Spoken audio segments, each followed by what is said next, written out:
Welcome back, everyone, to episode 68 of the Minot Business Podcast, presented by Bennett Creative Media.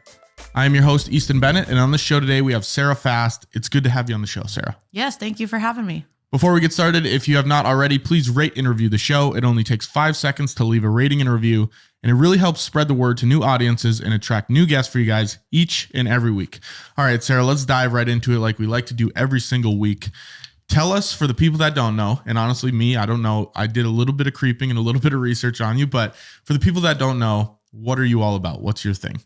Yeah, so I am all about embodiment. So I focus in on supporting my audience to really flourish in life and build their dream career. Like I focus in on supporting them to build an online brand specifically.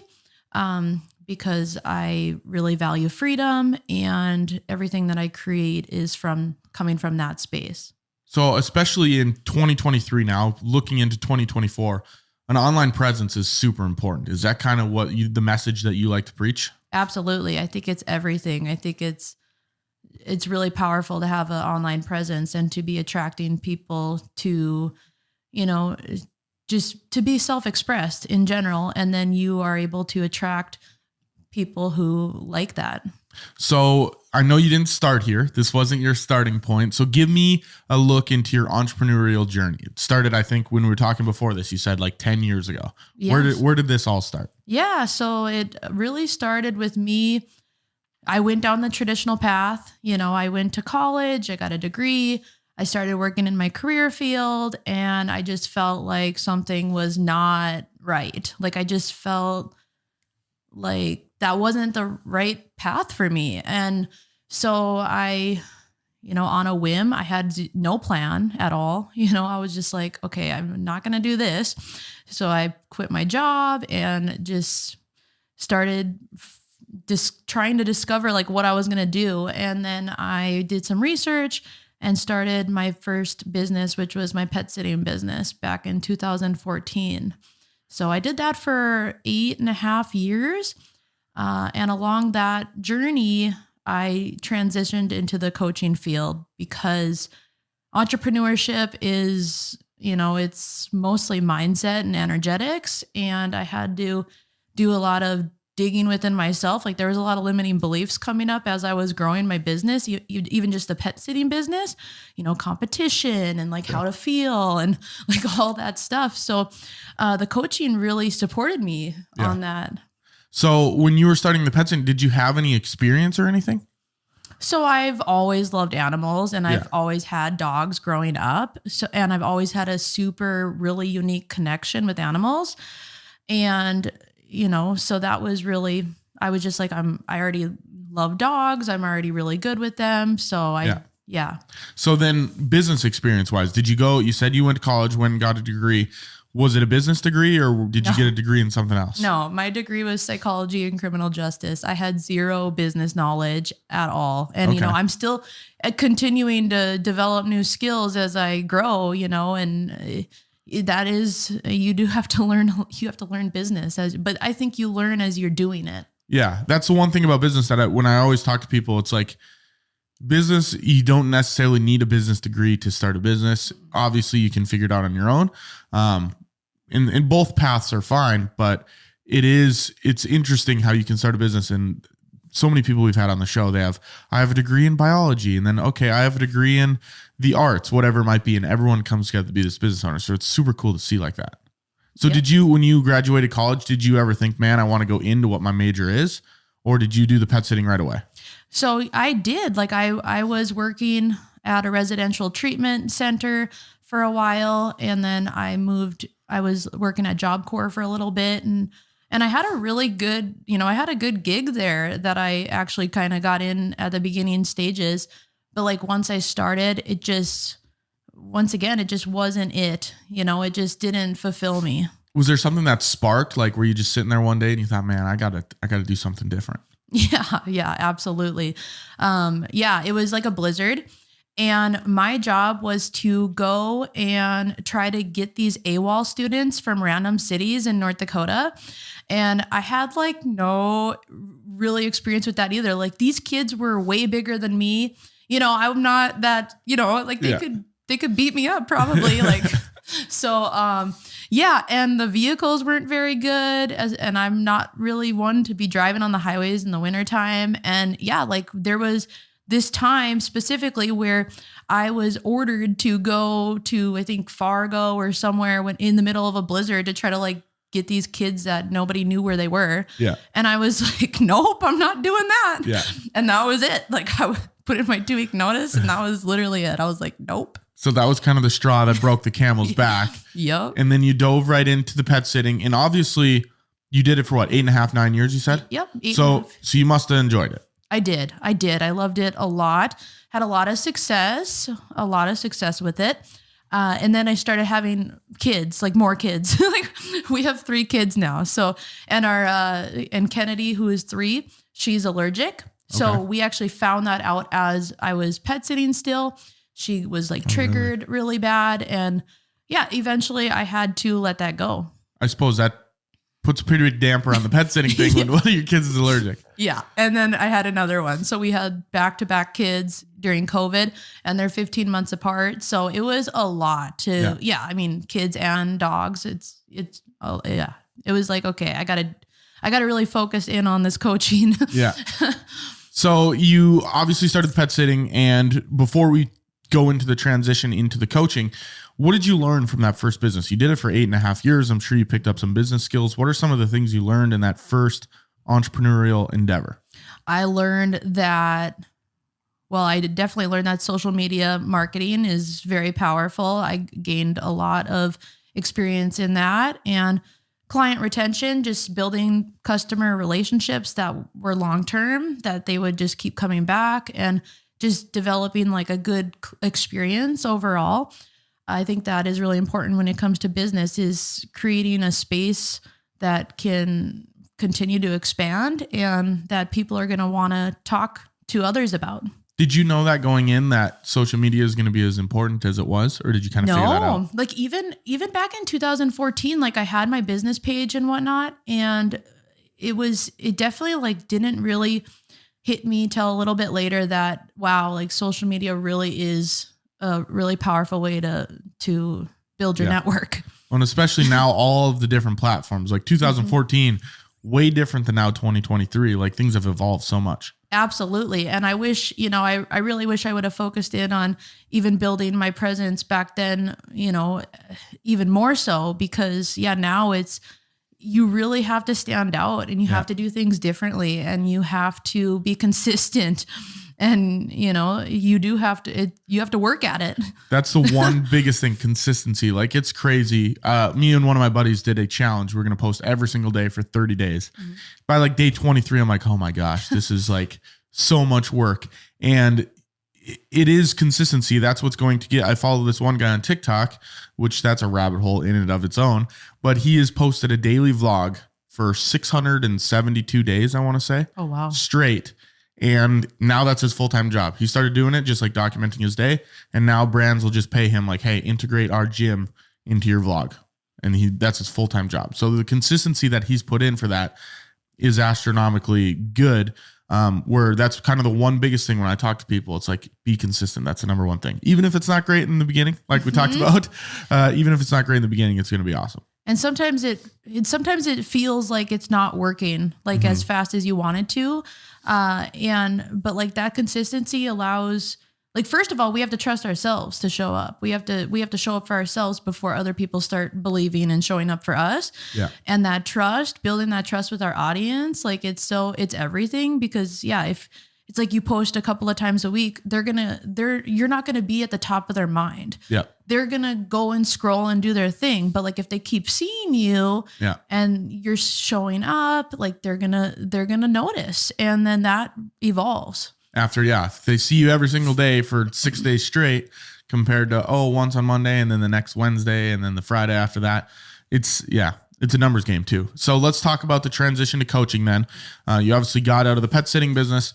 What was that transition like? Did you know, hey, coaching's what I want to go into, or what was that whole thought process? Yes. I was just really into it. Like I just started doing some research again in the coaching field, and I was really loving what I was reading and what I was feeling about it. And I just really thought that was the way that I was supposed to go. Like I just really felt it. Yeah. So then coaching wise, maybe give us a little bit more information. What are you actually coaching on? You mentioned it a little bit before, but what are you trying to provide to people? Yep. So in the beginning, I really focused in on life, like life and mindset specifically.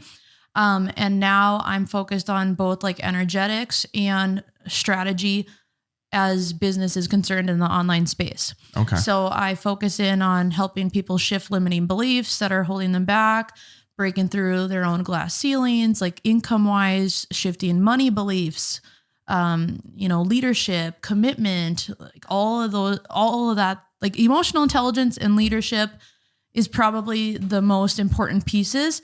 And then the strategy, it's inspired from there. So that's actually one of my favorite topics to talk about is those limiting beliefs, because I think business and business owners, the biggest thing is your mindset. Like if, and it sounds corny and cheesy, but when people are like, oh, if you believe something, you can achieve it. But it is true. What are some of the things that you're seeing from your clients? What are some of those mental shifts that you're maybe having them think about that's allowing them to open up growth for their business? Yep. So we always have to, as business owners and visionaries, and, we're always seeing ahead, like thinking and seeing ahead. So a lot of the times people will get stuck where they are because they're not embodying what they desire before it happens. Like they're thinking that they need the physical evidence before, like waiting for other people, or once again, like not showing up fully because you're afraid of what other people will think and whatnot. But when you are embodying it, then that is when you actually will start seeing the evidence. So my clients will break through income goals. They'll increase their sales. Like they'll completely shift how they're showing up in their business because they start really truly embodying that. And that eventually, like it compounds. So it's like, you cannot expect the evidence to just like show up if you're not actually being that, leading that for yourself. So especially if you don't believe in it.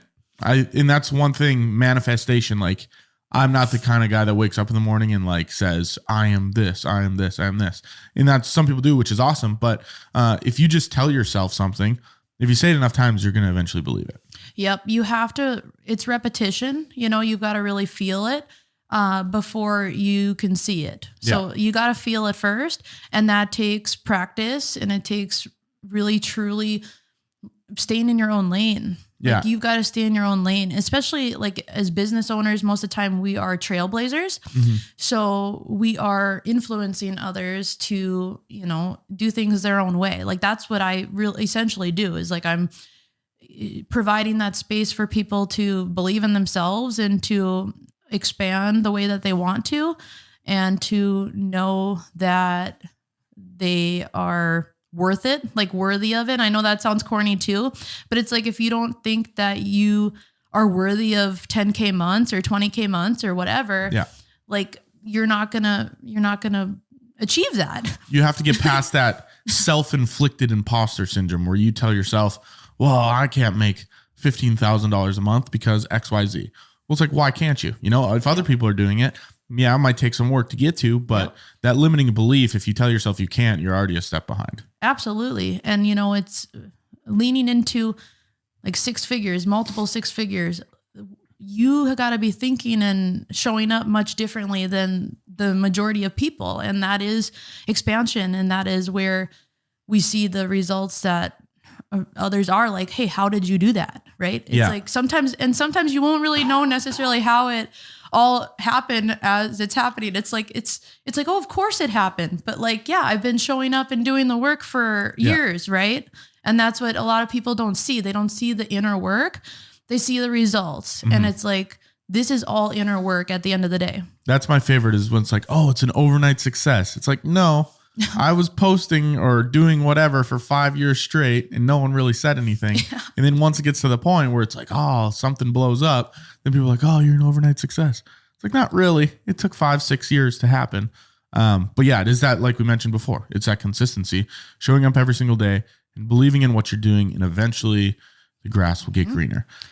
So the transition, what was it like focusing on, pet focused then to people focused? Were there similarities? What was that like? Obviously you have to deal with the clients of the pet business, but what was that like? I've learned a lot about,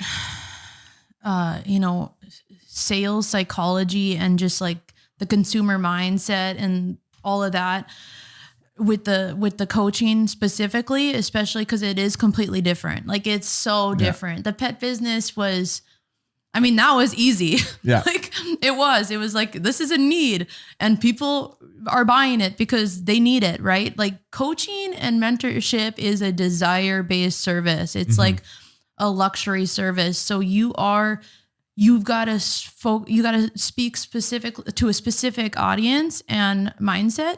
And it has taken me quite a while to really embody the confidence to be able to speak to that. Yeah. Cause what are the challenges like that? Then I suppose the acquiring of new clients, it's much different than if you're trying to get, a new family to let you pet sit versus trying to get someone, not that you're convincing them that they need this, but showing them that, hey, it's having valuable. this coach. Yeah, it is valuable. Cause I assume it's much different. Yep. So you've got to provide massive value for free. I create a lot of free content. I do free classes, like master classes, and I make it fun. Like I do a lot of like giveaways and different opportunities and special tuitions. And it really is, it's a long-term game. Like you've got to build your audience and you're always building your audience. You're always nourishing your audience. You're always expanding your audience. And that's the mindset, is that the more you give value and the more you focus in on speaking directly to your ideal client, the more they come and the more they actually want to pay you. And you've got to also instill that into your audience. You've got to provide the space where, hey, they are seeing the value of paying for coaching because they're invested in their growth and they like investing in their growth. And that is something that they put as a priority, which I do myself. I am always investing in myself and my growth.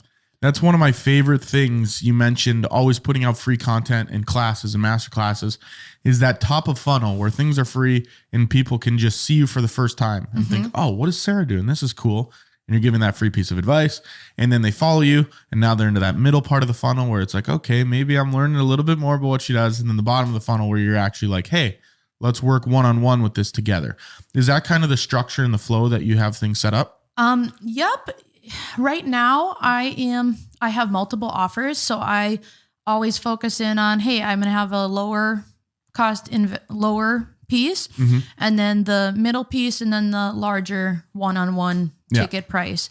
I think that it's important to have different prices because not everybody is going to be ready for a larger investment. And they do. Sometimes it takes people a while to build that trust and that connection. Yeah. I think that connection is everything. Like if they are, there's a lot of people doing what I'm doing in the online space. However, not everybody speaks like me. Not everybody shows up like me and my energy. And that's what I always just share with my clients because, I could get jealous of like my mentor's, my mentor, right? Because she's a couple of steps ahead of me. Yeah. And same with her, like she has a mentor and, we got to stay in our own lane and everybody does it differently. So I think that is so important to just keep in mind as for me and for anybody out there that is doing that. Yeah. And I like how you said you give the 3 different tiered packages. Did you always do that? Because I do that in video when I'm selling video packages. And I think it just helps that, hey, here's the budget range. I don't care what you pick. Any of them are fine with me. It's just whatever works best for you on your end. Did you always start with the 3 tier or is that something you had to learn along the way? That's something I've picked up along the way. And as you build your offer suite, like you kind of shift and sometimes I will come up with something that isn't on that current offer suite and I will sell it just in the moment, and as I grow, that is what I'm leaning towards doing more.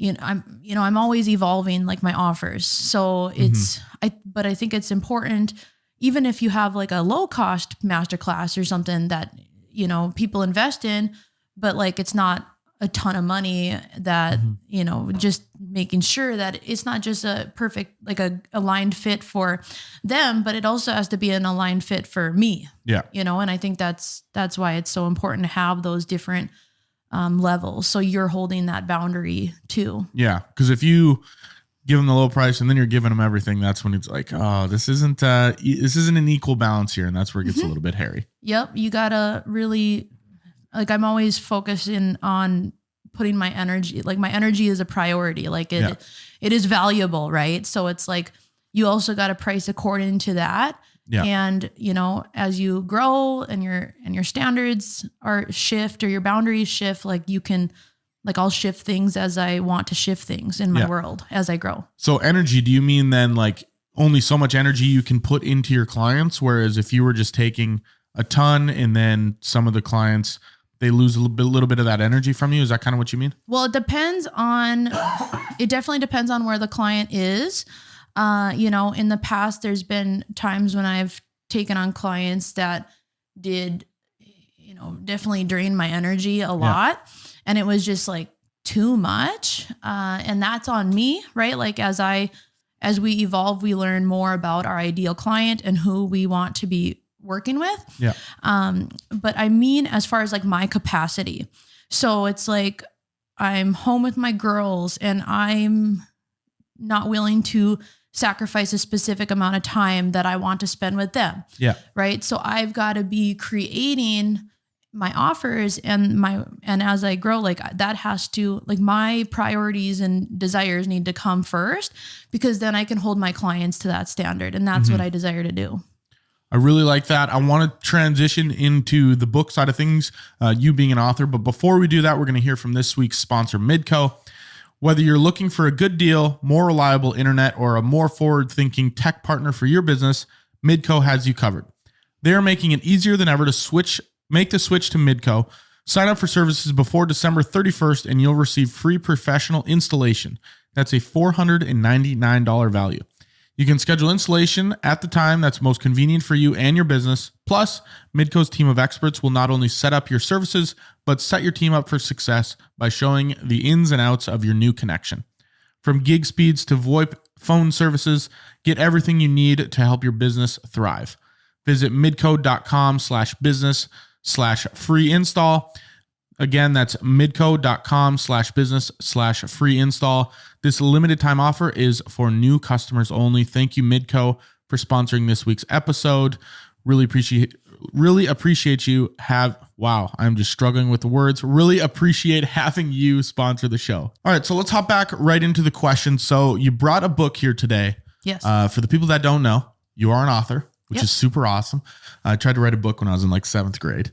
Didn't work. But tell me a little bit about what made you decide that you want to write a book? Because you said you've published 2 books now, right? Yep. It was just a desire of mine. Like I just felt like I should write a book and that I wanted to. So I was like, okay, I'm going to do it.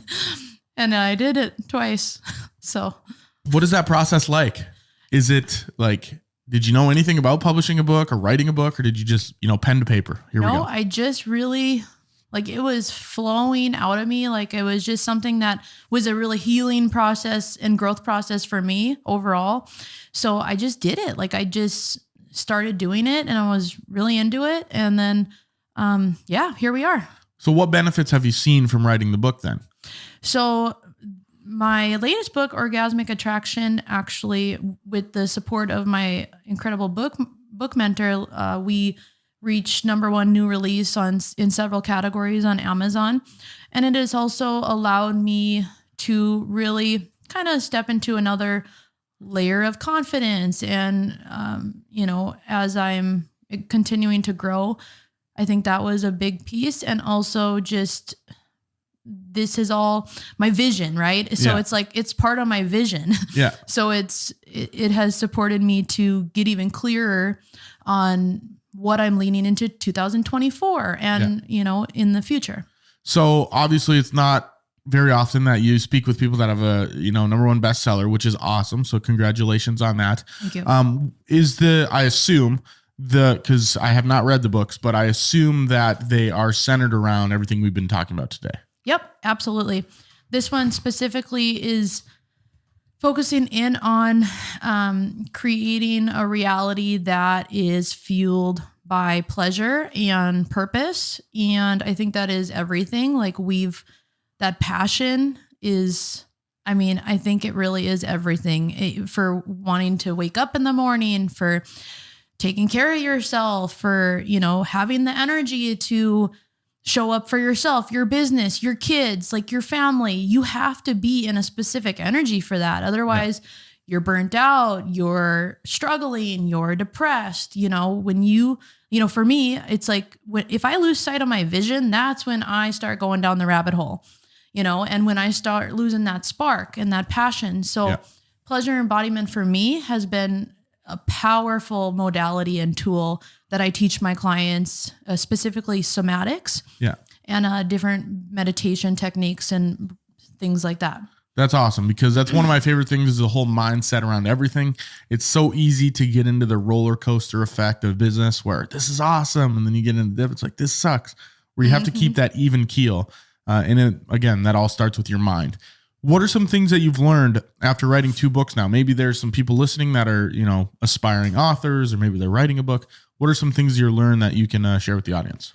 Yes. So I think the biggest thing is if you have the desire for it, that it's possible, and that following that intuition and following what is lighting you up is not going to be just beneficial for you, but it's going to be beneficial for everyone around you. That radiates externally, and that creates a powerful positive shift. And, positivity is important on this path, and we have got to be focusing in on what we want and detaching from what we don't want along this journey. So like if there's anything that is, not feeling good, not in alignment, then you got to do whatever you need to do to shift that for yourself, so that can become reality. Like what you want becomes reality.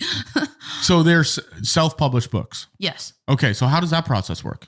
So I always had support. I've had support in the process.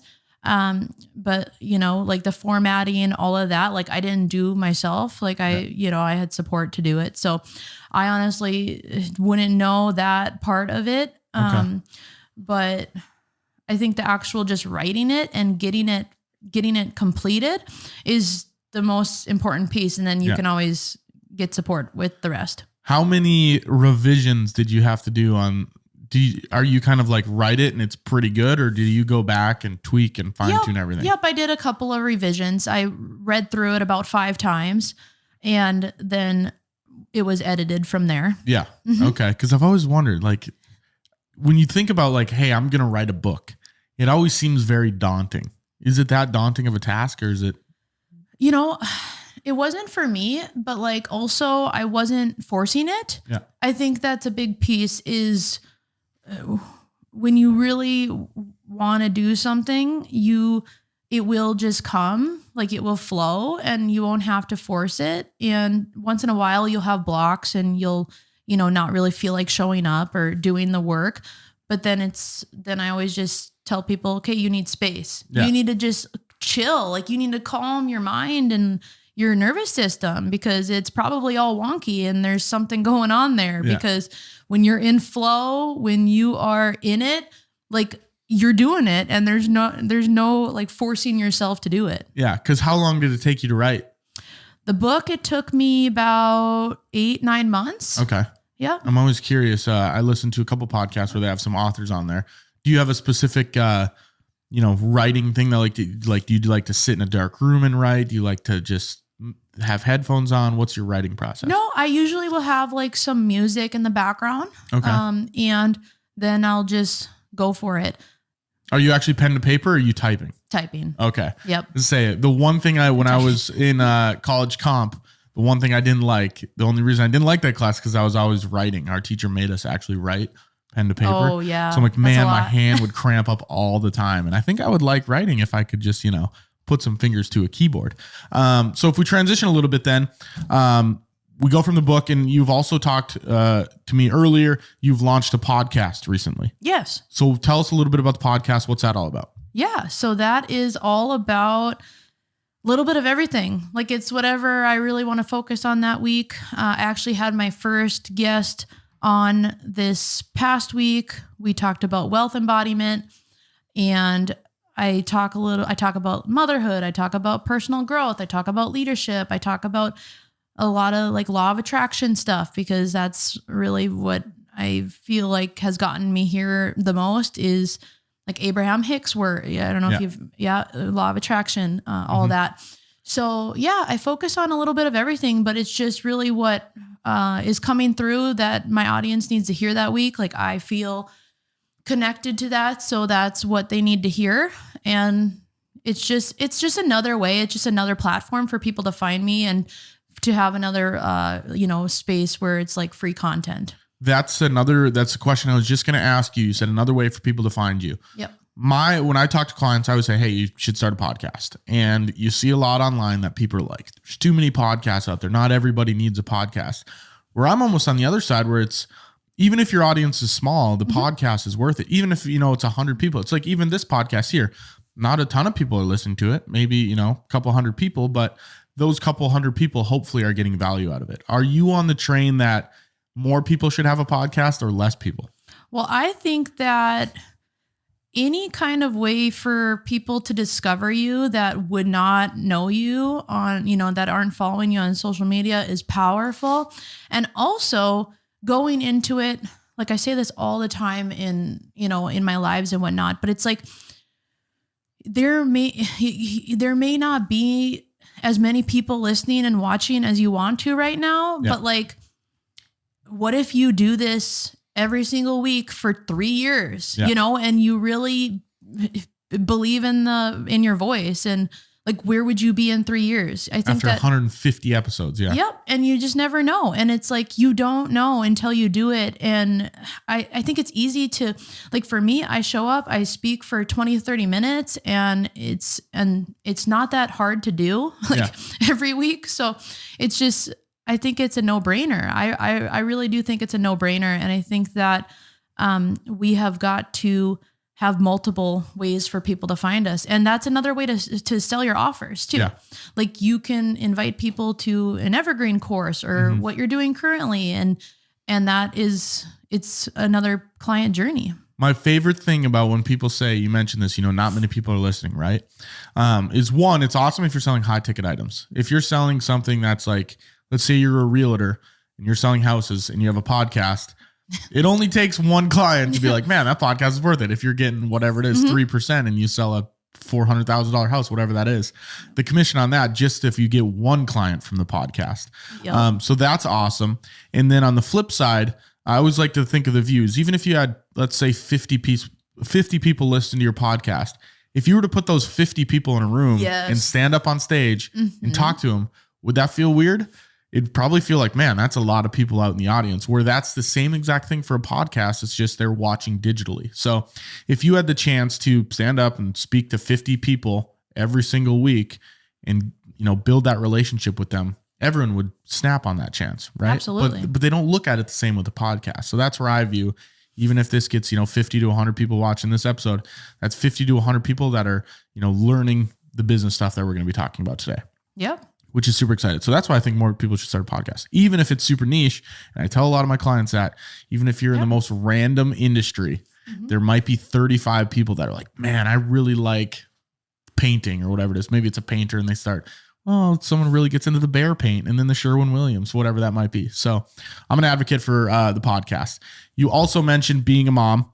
Yep. How do you balance that? Maybe, I'm sure we have some moms that listen to the show. How do you balance the business and your vision and all the ambitions you have while also maintaining that family life? I take care of myself, period. Like first, I put myself first. I put my energy first. I take, I work out consistently. Like I meditate. I think that it's the most important piece of all, because if my energy is wonky, that radiates to my kids. And I know that. So I'm always focusing in on how do I want to feel? Yeah. And not just that, but like, how do I want my kids to feel? And how do I want them to show up in the world? Yeah, that's awesome, because I'm not a parent, maybe one day, but I'm always curious one day when I get to that point, how it's going to be running the business and the family side. So I always like to dive in. Do you have any like pieces of advice or tips, things you'd recommend? Yes. So I like to, like, you know, as far as my time is concerned, like I do a lot of things like when the girls are napping, like as much as I can. And I also do create content once in a while in the morning. They're playing, they're having, you know, they're doing their thing. So like, I'm kind of like on the go as far as like my business is concerned. So I can do it from anywhere. Like I can create content from anywhere. I can, you know, do my master classes and things from anywhere. So I'm just really honoring my time. I think that is really important. So it's like, if you're feeling like you don't have a lot of time, then you got to really focus on, okay, like what do I need to let go of? Yeah. You know, what needs to go so that I can focus on my business, because you're also looking at, hey, freedom. You're also looking at, hey, like financial success. Hey, like you got to lean into that. So it's like, how does that structure play out in your family life? And I think it's how we live our life and who we are behind the scenes that actually supports our business as well. It's the opportunity cost of, do you want to go, you know, play pickleball for 3 hours, or do you want to watch Netflix for 3 hours, or do you want to put 3 hours in your business? Whatever you decide, totally fine. Maybe something's right for some people, but if you want and you need to free up time, maybe business is the route to go. So you talked about entrepreneurship being go, go, go. You can do things anywhere. What would be your advice to people that are new to entrepreneurship? They're maybe just getting started on their journey. What would be your advice to them? Get support. Support, like mentorship. Find some people to follow that are doing things similar. Like not saying you need to do exactly what they're doing and how they're doing it. Yeah. But you've got to allow yourself to be attracted to that thing or whatever that, you know, we get attracted to certain things and certain mentors, and there's a reason. And there's a reason. So it's like, that's what I do. I look at, hey, what's the direction that this person is going in? Like, do I want to go in that direction? Not saying I'm going to do everything how they're doing it, but like I'm interested, like that's where I want to go, and that's how I want to expand. So receiving support and mentorship is that. That is before any kind of like certifications or anything like that. It's like, find somebody that's doing what you want to do, and make sure it's something that they're actually doing it. That's one of the biggest thing where it's, if I'm going to follow, like I'm in the video space, if I want to, you know, film movies one day, I should probably find a mentor or someone that's actually filmed movies or knows that sort of thing, instead of someone just saying, well, this is how you do it. It's like, okay, well, you've never filmed a movie before. Well, absolutely. Yeah. So find someone that's in that same path that you can kind of follow their journey, even if it's not step by step, but you at least have that path to look at. What is one thing that you wish you knew when you started that you know now? Oh, that it's, like you said earlier, this is, I mean, it's a lot of, it's inner work. It's an inner game. Yeah. And you know, emotional intelligence is everything. It's like, that is business in a nutshell, is high emotional intelligence, being able to hold, you know, and during the ups and downs. It's like, it's great when you're receiving a lot of maybe you're up in your sales and everything's working out and everything's going great. Yeah. But it's like, who are you during the slower months, right? Like when you aren't receiving as many sales, or you don't feel like there's a lot of people listening or watching. That is everything. Those dips, like holding your vision and your energy during the low times, even when you're feeling down. Yeah. That is what compounds, you know, your success and your growth the most, I think, because there's it can be easy to like pull the plug and to not show up when you're feeling shitty, but it's like, right? Yeah. Who are you going to be? That's those dips are when most people quit, where it's like, this is getting too hard. And you can think about quit. Like, that's the thing, is like, you're going to have moments where you are low, like you are going to have those moments, and it's important to like feel into that discomfort. And it's like, okay, well, what is the limiting belief? What is the fear? Like, what is popping up? Because that is what needs to be shifted and worked on. I have a buddy that just started a business, and he got his first client and he messed something up with it. And he was panicking because he couldn't fix it and he needed like 48 hours to fix it. And he told me that whole time he was just thinking about quitting. He's like, I shouldn't be doing this. Like, I need to quit. And I told him, I was like, well, did you think everything was going to be sunshine and rainbows? You know, it's not going to be perfect.